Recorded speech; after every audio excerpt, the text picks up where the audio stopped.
Assalamualaikum warahmatullahi wabarakatuh. Salam sejahtera untuk kita semua. Perkenalkan, saya Budi Samaroni.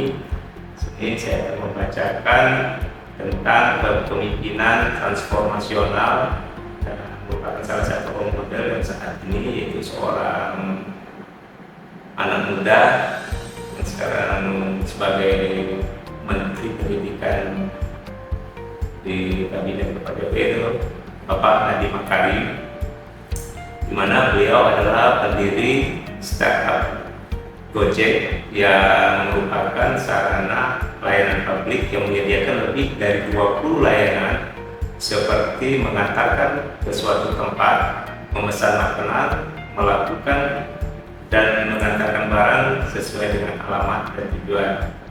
Nadiem Makarim mempunyai nama lengkap yaitu Nadiem Anwar Makarim. Seperti yang sudah diketahui oleh banyak orang bahwa pendiri Gojek adalah Nadiem Makarim. Ia lahir di Singapura pada tanggal 4 Juli tahun 1984. Nadiem Anwar Makarim biasa dipanggil dengan nama Nadiem. Pendidikan yang ditempuh oleh Nadiem Makarim berpindah-pindah selama sekolah dasar hingga sampai sekolah menengah pertama. Setelah menyelesaikan pendidikan dasar dan menengah di Indonesia, Nadiem Makarim memilih sekolah menengah atas di negara Singapura. Kerja keras dan keseriusan dalam menempuh pendidikan tinggi membuat Nadiem Makarim berhasil menyelesaikan studi di Brown University, Amerika Serikat, dan memperoleh gelar BA. International Relations merupakan jurusan yang dipilih oleh Nadiem Makarim saat menempuh pendidikan di Brown University, Amerika Serikat. Program pertukaran pelajar di London School of Economics pernah diikuti oleh Nadiem Makarim. Di tahun 2006 dan setelah lulus dari Brown University, Nadiem Makarim bekerja di McKinsey & Company sebagai konsultan manajemen, dan di tahun ketiganya ia berhenti bekerja di McKinsey & Company dan melanjutkan ke jenjang pendidikan yang lebih tinggi. Hal itu dikarenakan ia merasa kalau ilmu yang dimiliki saat ini masih kurang atau belum cukup. Lembaga pendidikan yang dipilih untuk mendapat gelar master ialah Harvard Business School, dan bisnis administrasi merupakan jurusan yang dipilih ketika menempuh pendidikan di Harvard Business School. Nadiem Makarim berhasil mendapatkan gelar MBA, Master of Business Administration, setelah menyelesaikan studinya di Harvard Business School. Nadiem Makarim melanjutkan karirnya di Zalora, Indonesia, lebih tepatnya pada tahun 2011. Saat di Zalora Indonesia, ia menjabat sebagai Managing Director. Ia menempuh karir di Zalora Indonesia bisa dibilang tidak cukup lama, yaitu hanya 1 tahun. Saat di Zalora Indonesia, Nadiem Makarim merasa sudah mendapatkan banyak ilmu dan telah banyak belajar seputar membangun perusahaan. Hal ini merupakan salah satu tujuan berkarir di Zalora Indonesia. Hingga pada akhirnya Nadiem Makarim memutuskan untuk mengundurkan diri dari Zalora Indonesia karena ingin membangun perusahaan rintisan startup sendiri. Ketika membangun usahanya, Nadiem Makarim bekerja sama dengan bakat-bakat terbaik yang ada di kawasan Asia. Nadiem Makarim melanjutkan karirnya menjadi Chief Innovation Officer di Kartuku. Kartuku merupakan perusahaan yang bergerak di bidang sistem pembayaran non-tunai di Indonesia. Tidak adanya kompetitor dalam bidang sistem pembayaran non-tunai di Indonesia membuat Kartuku diakuisisi oleh Gojek.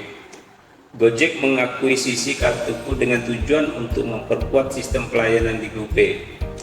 Saat tinggal di Jakarta, Nadiem Makarim merasakan kemacetan Jakarta yang cukup parah dan berpikir kalau transformasi ojek adalah salah satu transformasi utama yang bisa mengurangi kemacetan Jakarta dan memudahkan pengguna ojek untuk pergi ke suatu tempat.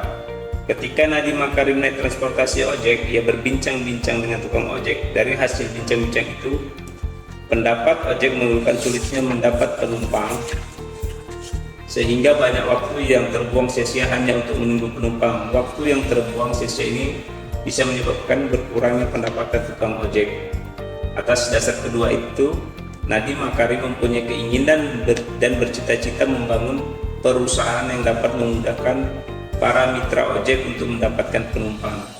Setelah meniti karir di perusahaan-perusahaan besar, Nadiem Makarim memberanikan diri untuk membangun sebuah perusahaan, dan perusahaan itu bernama Gojek. Dalam membangun usahanya ini, Nadiem Makarim mengajak 3 teman yang mempunyai bakat dan naluri bisnis yang sangat baik, yaitu Juris Tan, Mike, dan Brian Chu. Hal yang dilakukan oleh Nadiem Makarim dan ketiga temannya dalam membangun Gojek adalah patungan modal. Berkat karirnya di Gojek membuat Nadiem Makarim masuk ke daftar 150 orang terkaya di Indonesia versi majalah Globe Asia. Perlu diketahui pula, ketika Gojek meraih predikat Dekakon, usia Nadiem Makarim adalah 34 tahun. Seperti halnya yang dibahas secara lengkap pada buku Nadiem Makarim karya Adi Darmawan. Pada awalnya, Gojek merupakan aplikasi yang hanya melayani konsumen untuk mengantarkan ke suatu tempat, memesan makanan, dan melakukan pengiriman barang. Namun seiring dengan kemajuan yang dialami oleh Gojek, membuat Gojek bertransformasi menjadi sebuah aplikasi besar. Bahkan bisa melakukan berbagai macam transaksi melalui aplikasi ini. Transformasi yang terjadi pada Gojek bisa dibilang membutuhkan waktu sekitar 5 tahun. Berkat transformasi Gojek ini, kini Gojek sudah menyediakan lebih dari 20 layanan seperti bersih-bersih rumah, kebutuhan sehari-hari, memesan obat, membayar pulsa, membeli tiket, dan masih banyak lagi. Mungkin sekian sedikit pemaparan dari saya tentang sosok role model. Saya ucapkan terima kasih. Saya Eri, wabillahi taufiq. Assalamualaikum warahmatullahi wabarakatuh.